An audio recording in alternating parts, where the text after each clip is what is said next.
ভাই পিছনে মনিটর কি অফ করতে হবে?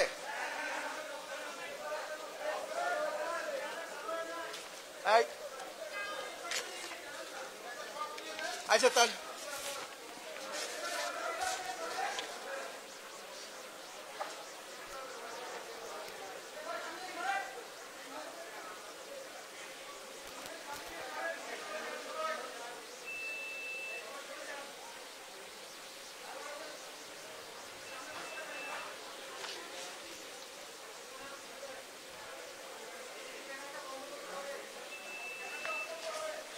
এই এলইডি প্যানেলটা অফ করে দাও।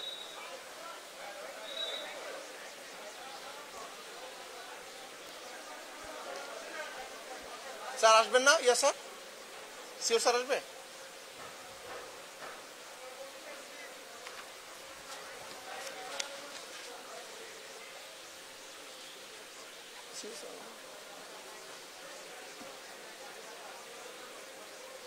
ভাই শুরু করবো?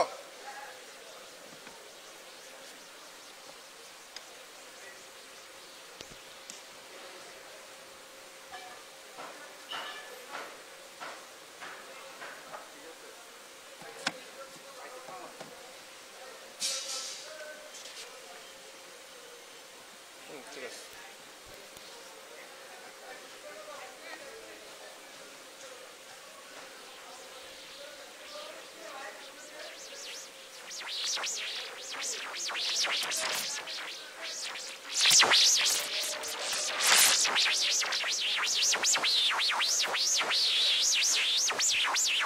শুরু করছি। আপনারা জানেন প্রতিষ্ঠা থেকেই র্যাব মাদকের বিরুদ্ধে জোরালো অভিযান পরিচালনা করে আসছে। মাননীয় প্রধানমন্ত্রীর মাদককে যে জিরো টলারেন্স নীতি বলেছেন মাদকের বিরুদ্ধে, এই প্রেক্ষাপটে আমরা মাদক বিরোধী বিভিন্ন অভিযান জোরদার করেছি। করোনাকালীন সময়েও আমরা মাদক বিরোধী অভিযান অব্যাহত রেখেছি। চলো যাই যুদ্ধে মাদকের বিরুদ্ধে এই মূল মন্ত্রে সারা দেশব্যাপী র্যাব বিভিন্ন মাদক অভিযান পরিচালনা করে আসছে। মাননীয় প্রধানমন্ত্রীর জিরো টলারেন্স নীতির আলোকে আমরা বলতে চাই, কেউ আইনের ঊর্ধ্বে নয়। যারা এই মাদকের সাথে জড়িত হবে তাদের বিরুদ্ধে আমরা আইনানুগ ব্যবস্থা গ্রহণ করব। আপনারা জানেন গত ৩রা আগস্ট ২০২১ তারিখ রাতে রাজধানীর বসুন্ধরা এলাকা হতে মিশু হাসান ও জিসানকে র্যাব গ্রেফতার করতে সক্ষম হয়। গ্রেফতারকৃতদের জিজ্ঞাসাবাদে প্রাথমিকভাবে আমরা জানতে পারি রাজধানীর গুলশান, বাড়িধারা ও বনানী সহ বিভিন্ন এলাকায় পার্টি ও ডিজে পার্টির নামে বিভিন্নভাবে অনৈতিক কার্যক্রম পরিচালিত হয়। ফলশ্রুতিতে র্যাব গোয়েন্দা নজরদারি বৃদ্ধি করে। এরই ধারাবাহিকতায় র্যাব সদর দপ্তরের গোয়েন্দা শাখা ও র্যাব ১-এর একটি আভিযানিক দল গত ৪ আগস্ট দিবাগত রাতে রাজধানীর বনানী এলাকা হতে শামসুন নাহার স্মৃতি ওরফে স্মৃতিমণি ওরফে পরিমণি এবং নজরুল ইসলাম ওরফে রাজ সহ ৪ জনকে গ্রেফতার করতে সক্ষম হয়। উদ্ধার করা হয় একটি মিনিবার, পরিচালনা করার বিভিন্ন সরঞ্জামাদি সহ বিভিন্ন বিদেশি মদ ও মদের বোতল সহ ইয়াবা, সীসা, এলএসডি, আইস। প্রাথমিক জিজ্ঞাসাবাদে গ্রেপ্তারকৃতদের কাছ থেকে চাঞ্চল্যকর তথ্য উদ্ধার করা হয়।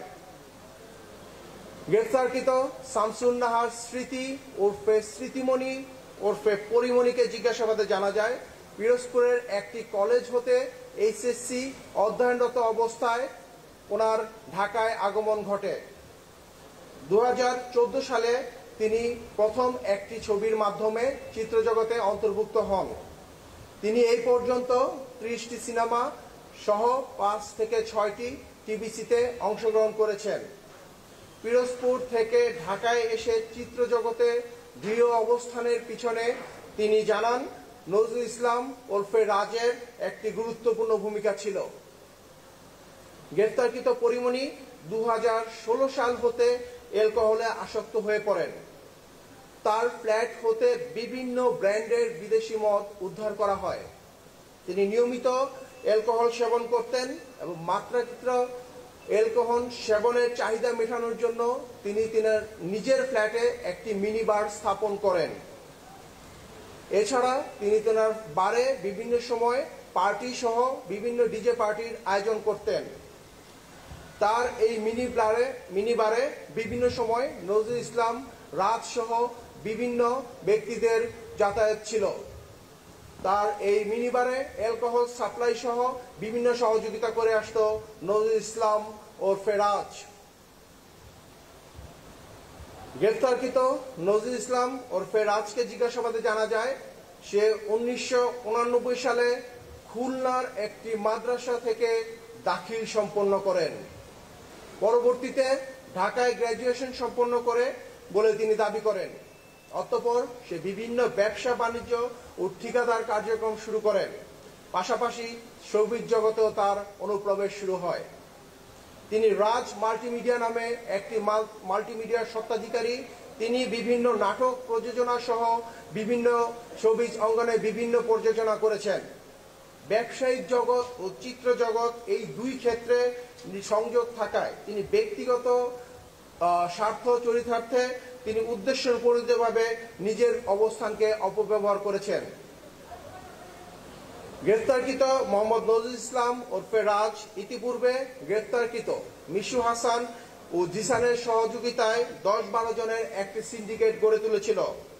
উক্ত সিন্ডিকেটটি রাজধানী ঢাকার বিভিন্ন অভিজাত এলাকায়, বিভিন্ন গুলশান, বাড়িধারা সহ বিভিন্ন এলাকায় পার্টি সহ ডিজে পার্টির আয়োজন করত।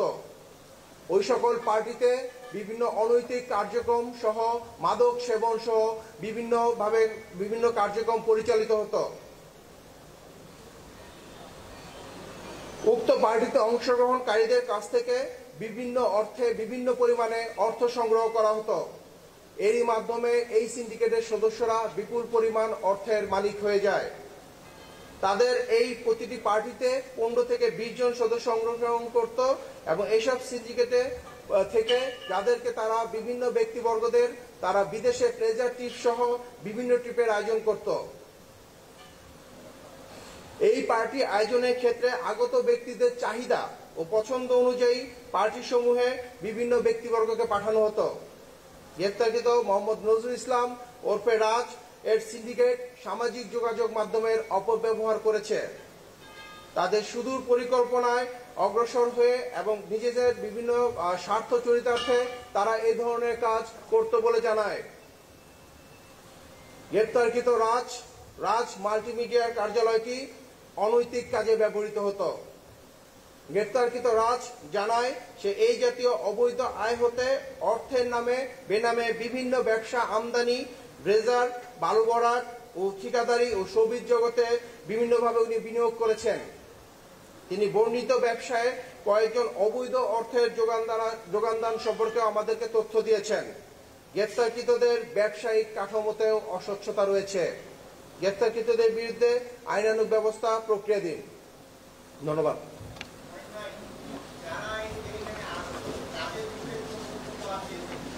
তাদের বিরুদ্ধে কোনো ব্যবস্থা নেওয়া হবে কিনা?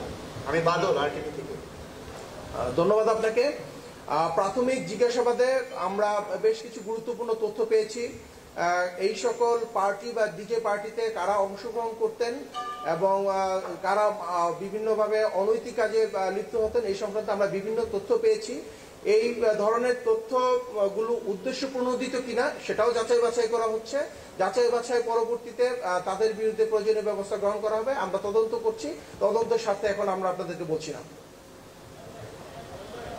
আমি আমার বাড়ি থেকে বলছিলাম মহিন ভাই, আমি আমার বাড়িতে কাজ করি, আমি হাফিজুর রহমান ভাই। এখানে কোন কোন মডেল এটার সাথে জড়িত আছে আপনারা কি এখন পর্যন্ত কোনো লিস্ট পেয়েছেন কিনা? আমি একইভাবে বলতে চাই, এই সকল পার্টি বা ডিজে পার্টিতে কারা কারা অংশগ্রহণ করতেন তাদের সম্পর্কে আমরা কিছু তথ্য পেয়েছি। যেহেতু তথ্যগুলো আমাদেরকে আসামি কর্তৃক দেওয়া হয়েছে, সেই সঙ্গে এই সকল তথ্যগুলো উদ্দেশ্য প্রণোদিত কিনা এগুলো যাচাই বাছাই করার প্রয়োজন রয়েছে। এগুলো আমরা যাচাই বাছাই করছি এবং আমরা পরবর্তীতে তদন্ত করে আমরা আপনাদেরকে বিস্তারিত বলতে পারবো। শারমিন প্রিয়া, এটিএন বাংলা থেকে। আচ্ছা, এই মাদকগুলো যারা সরবরাহ করতো, কারা করতো, তাদের বিরুদ্ধে কি ব্যবস্থা নেবেন? আমি আমার বক্তব্যে বলেছি যে এই মাদকগুলো যারা ওনাকে সরবরাহ করতেন এদের মধ্যে নাজমুল ইসলাম রাজও একজন। পাশাপাশি আমরা আরো কিছু ব্যক্তিবর্গের তথ্য পেয়েছি যে এখানে কিন্তু মাদকের পরিমাণ কম নয়। এখানে তার মাদকের আমরা যেটা বলেছি 120টি বোতল আগে ব্যবহৃত পেয়েছি, এবং স্মৃতিমণির বাসায়, যেটা পরিমণি, ওনার বাসায় আমরা 19টি বিদেশি বোতলও পেয়েছি। তো এই সংক্রান্ত বিভিন্ন তথ্য আমরা পেয়েছি, এদের মধ্যে রাজও একজন। পাশাপাশি আরো কিছু ব্যক্তির তথ্য আমরা পেয়েছি। আমরা, আপনারা জানেন, গতকালকে আমরা গ্রেফতার করেছি মিশু হাসান, জিসান, এদের কাছ থেকে এই সম্পর্কিত কিছু তথ্য সংশ্লিষ্টতা পেয়েছি। সামগ্রিকভাবে আমরা তদন্ত করে দেখছি, যেটা পরবর্তীতে আমরা আপনাদেরকে জানাতে পারবো। কি কি মামলা হবে? এখন পর্যন্ত আমরা যে তথ্যগুলো পেয়েছি, স্মৃতিমণি ওরফে পরিমণির বিরুদ্ধে মাদক নিয়ন্ত্রণ অধিদপ্তরের যে মাদক আইনে মামলা হবে।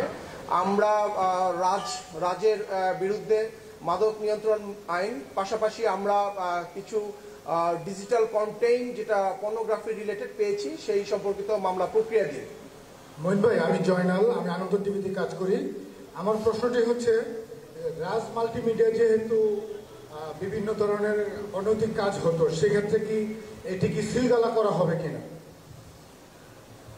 প্রাথমিক জিজ্ঞাসাবাদে আমরা জেনেছি নজরুল ইসলাম রাজ, তার যে প্রযোজনার যে কেরিয়ার, এটি শুরু হয় 2014 সালে। তখন তার নিজের নামে কোনো মাল্টিমিডিয়া ছিল না। সে বিভিন্ন নামে বেনামে বিভিন্ন নাটক সহ বিভিন্ন নাটক এবং মিডিয়া যে মুভি, সেগুলো উনি প্রযোজনা করে আসছিল।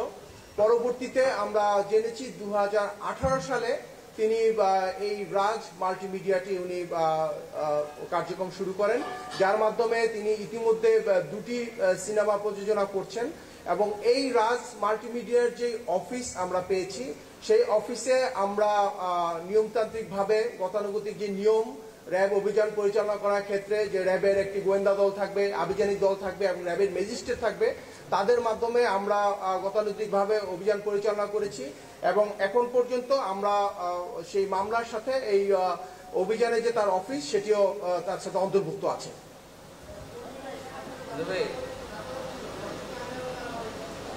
শোনা যাচ্ছে না ভাই, সরি, আমরা একটু শুনতে পাই না, আপনি একটু।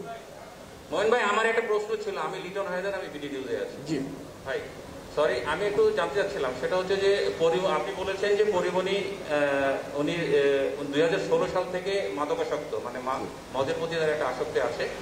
আমার প্রশ্নটা ছিল যে পরিমণি এবং রাজের যে মদগুলো উদ্ধার করেছেন, পরিমণির মাদক ব্যবহারের ক্ষেত্রে তার লাইসেন্স ছিল কিনা, মানে বৈধভাবে লাইসেন্স তার করার ক্ষেত্রে তার অনুমতি ছিল কিনা, এটা জানাবেন। আমরা পরিমণির এই অভিযান যে পরিচালনা করেছি, একইভাবে যেটা আমি বলছিলাম, একটি আইন সিদ্ধভাবে গতানুগতিক নিয়ম অনুযায়ী আমরা তার এখানে অভিযান পরিচালনা করেছি। আমাদের এখানে গোয়েন্দা দল ছিল, র্যাবের আভিযানিক দল ছিল এবং ম্যাজিস্ট্রেট ছিল। আমরা তার বাসায় অভিযান পরিচালনাকালীন সময়ে বিপুল পরিমাণ মাদক পেয়েছি, যেটা আসলে একটি লাইসেন্সে কভার করার প্রশ্নই আসে না। পাশাপাশি আমরা তার একটি লাইসেন্সের কপি আমরা পেয়েছি, যেটা আইন সিদ্ধ নয়, যেটা অনেক আগেই সেটা মেয়াদ উত্তীর্ণ ছিল। তো আমরা যে তার লাইসেন্সের যে কপিটি পেয়েছি, সেটা মেয়াদ উত্তীর্ণ ছিল এবং সেটা আইন সিদ্ধ ছিল না।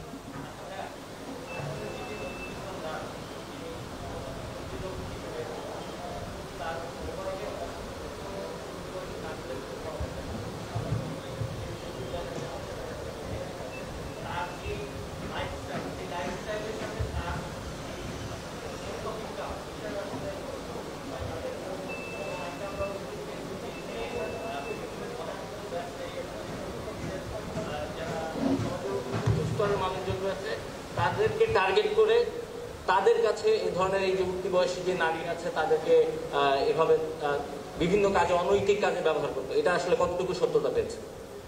ধন্যবাদ আপনাকে।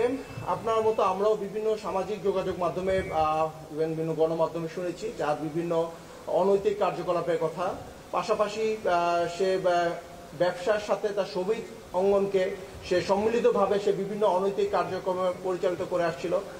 সে বিভিন্ন ব্যক্তিবর্গকে, যারা উচ্চাকাঙ্ক্ষী ছিল, যারা উচ্চবিলাসী ছিল, তাদেরকে মিডিয়া জগতে পপুলার করার ক্ষেত্রেও তার অনেক অবদান ছিল। এই কাজটি সে কিছু কিছু ক্ষেত্রে নৈতিকভাবে এবং অনৈতিকভাবে করেছে, এই সম্পর্কিত আমরা তথ্য পেয়েছি। পাশাপাশি তাকে জিজ্ঞাসাবাদেও আপনার যে বক্তব্য, সেই অনুযায়ী তাকে জিজ্ঞাসাবাদেও আমরা বিভিন্ন তথ্য পেয়েছি যে বিভিন্ন উঠতি বয়সী যারা নিজেদেরকে সফল হতে চায় বা উচ্চাকাঙ্ক্ষী যারা মিডিয়া জগতে নিজের অবস্থান তৈরি করতে চায় তাদেরকে সে তাদের স্বার্থ চরিতার্থে সে সহযোগিতা করেছে, এরকম বিভিন্ন তথ্য আমরা পেয়েছি।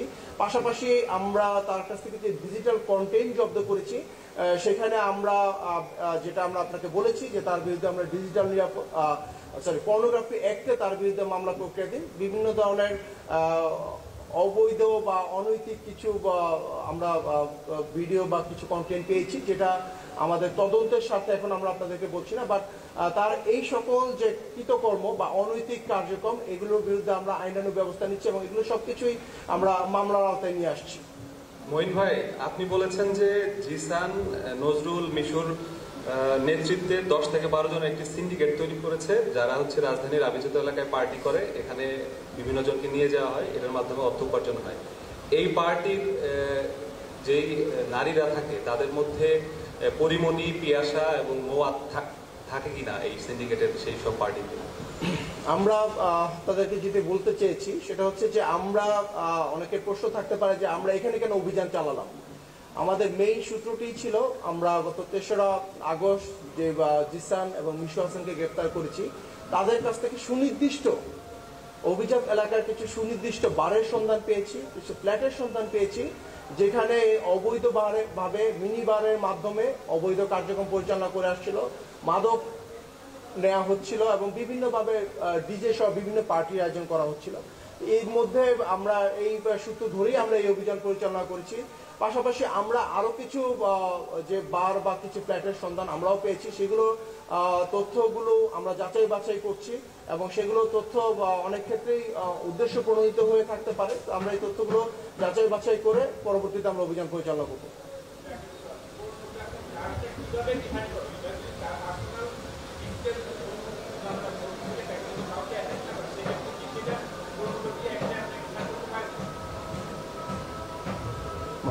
সেটা পারে আমরা তো এটাতে কাউকে তো সে ব্ল্যাকমেল করে নাই যে এই পর্নোগ্রাফি কাউকে দিয়ে সেটা করছে, কিন্তু তার কন্টেন্ট যেটা পাইছে এটা একদম শুধু তার পিসিতে তার মোবাইলে তার ঘরে যে কোনো ছবি থাকে সেটা কিন্তু এই অফেন্সের একটা পড়ে কিনা। প্রাথমিক জিজ্ঞাসাবাদে বা বিভিন্ন অভিযুক্তের বক্তব্য অনুযায়ী, পাশাপাশি মিশু হাসান এবং জিসানের বক্তব্য অনুযায়ী আমরা জেনেছি তার মোবাইলে বা তার কাছে যে বিভিন্ন সময় বিভিন্ন উঠতি বয়সী মানুষের কন্টেন্ট ছিল, এই কন্টেন্টগুলো সে উদ্দেশ্য প্রণোদিতভাবে, আমি আমার বক্তব্যে বলেছি উদ্দেশ্য প্রণোদিতভাবে সে ব্যবহার করেছে বিভিন্ন সময়, যেটা অনেক ক্ষেত্রেই তার নিজের স্বার্থ চরিতার্থে, অনেক ক্ষেত্রেই কোনো ইন্ডিভিজুয়ালি কারো স্বার্থ চরিতার্থে ব্যবহার করা হয়েছে। সেই ক্ষেত্রে আমাদের যারা আইনজ্ঞ আছে, এটা আইন সিদ্ধ কিনা তারা এটা পর্যালোচনা করেছে। এই পর্যালোচনার প্রেক্ষিতে আমরা তাদের বিরুদ্ধে এই অভিযোগ থানায় উপস্থাপনের মাধ্যমে তাদের বিরুদ্ধে মামলা দায়ের করা হবে। পার্টিকুলারলি পরিমণিরটা তো আপনার একটা ভিকটিম লাগবে, এরকম ভিকটিম পাইছেন আপনারা? পরিমণিরটা ভিকটিম লাগবে কি জন্য? এগুলো যদি পর্নোগ্রাফি করে, আমরা পরিমণির বিরুদ্ধে কোনো পর্নোগ্রাফি অ্যাক্ট বলা হয়নি। পরিমণির বিরুদ্ধে বলা হয়েছে মাদক নিয়ন্ত্রণ অধিদপ্তরের যে আইন সেটা অনুযায়ী মামলা দায়ের করা হচ্ছে। জি, নেক্সট। আর কিছু?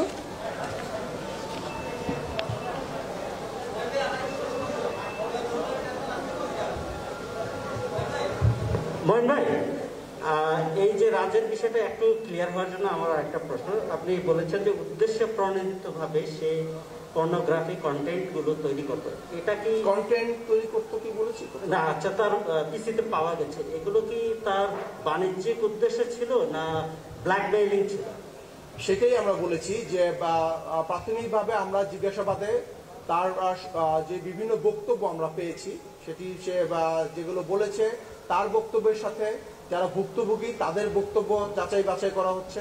পাশাপাশি তার যে বক্তব্য সেটা উদ্দেশ্য প্রণোদিত কিনা, সে কাউকে ফাঁসানোর জন্য বলছে কিনা বা কোনো ব্ল্যাকমেইল করার জন্য বলছে কিনা, এটাও আমরা তদন্ত করছি।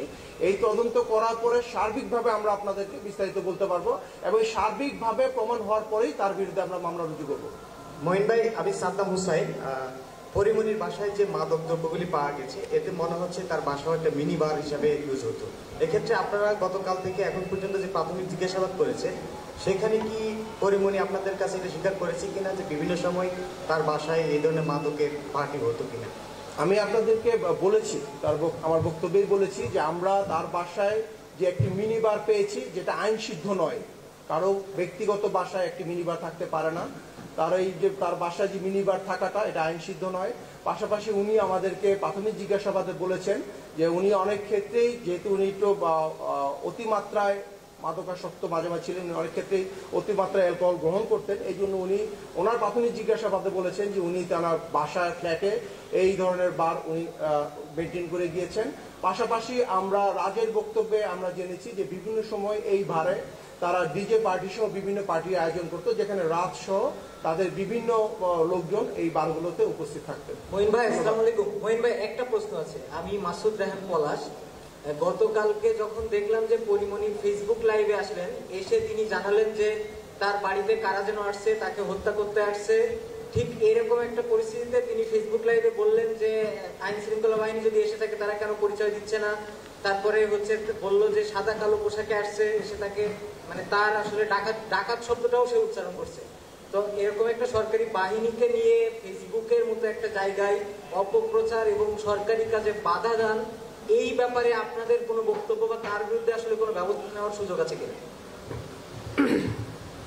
প্রথমত উনি লাইভে এসে কেন এই ধরনের বক্তব্য প্রদান করলেন, তার আসলেই কোনো উদ্দেশ্য আছে কিনা এবং কেন উনি এই বিভ্রান্তকর তথ্য প্রদান করলেন এটাও আমরা তদন্ত করে দেখছি।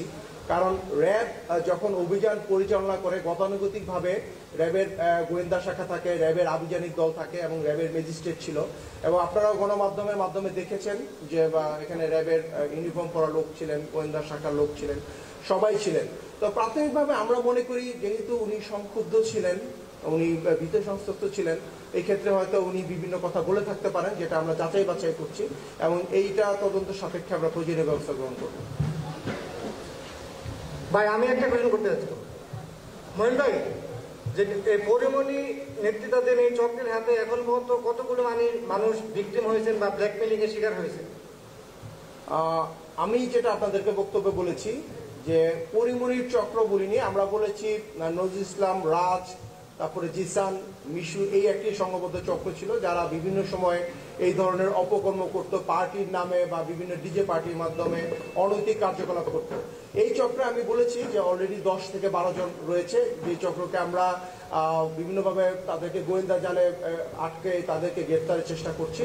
পাশাপাশি এই চক্রের মাধ্যমে কেউ প্রতারিত হয়েছে কিনা এই সম্পর্কে বিভিন্ন তথ্য আমরা পেয়েছি, বাট আমি বারে বারে আপনাদেরকে বলছি যে এই তথ্যগুলো উদ্দেশ্য প্রণোদিত কিনা বা কারোর স্বার্থ চরিতার্থ করার জন্য কিনা, এটার জন্য আমাদের তদন্ত প্রয়োজন। যে তদন্তগুলো আমরা করছি, এই তদন্ত পরবর্তীতে আমরা আপনাদেরকে ডিটেলস বলতে পারবো। আরেকটা প্রশ্ন আছে, লাস্ট কোশ্চেন। হ্যাঁ, আরেকটা কোশ্চেন হচ্ছে মঈন ভাই, যে আপনারা যখন এই পরিমণির বাসা থেকে বিভিন্ন মাদক দ্রব্য উদ্ধার করেছেন, এর মধ্যে আমরা দেখতে পেয়েছি যে অতি সম্প্রতি যে মাদকটি আমাদের দেশে এসেছে এলএসডি এবং আইস, এই ধরনের মাদকও রয়েছে। তো আপনারা তদন্তে কি পেয়েছেন? এই মাদকগুলোতে সে কতদিন ধরে আসক্ত বা কাদের কাছ থেকে সে এগুলো সংগ্রহ করত? ধন্যবাদ। ধন্যবাদ আপনাকে। আমি প্রথমে আমার বক্তব্যে বলেছি যে নায়িকা পরিমণি উনি 2016 সাল থেকে উনি নিয়মিত মাদক সেবন করতেন এবং পরবর্তীতে বিভিন্ন সময়ে উনি বিভিন্ন ধরনের মাদক সেবন করেছে এবং এটাই হচ্ছে বক্তব্য। ওনার বাসায় আমরা যা পেয়েছি এটাই উপস্থাপন করে উনি বলেছেন যে এটা বাসায় ছিল।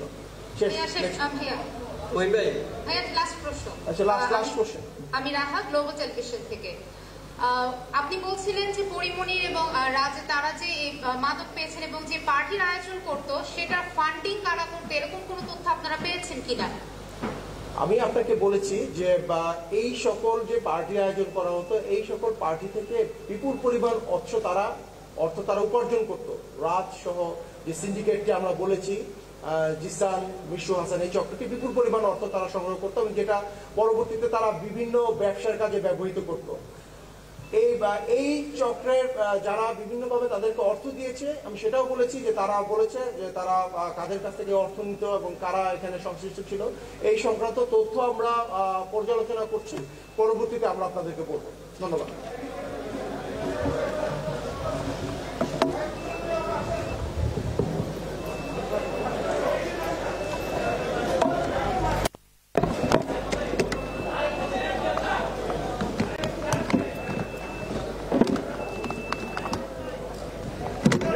যান, মোহন ভাই, আপনি যান।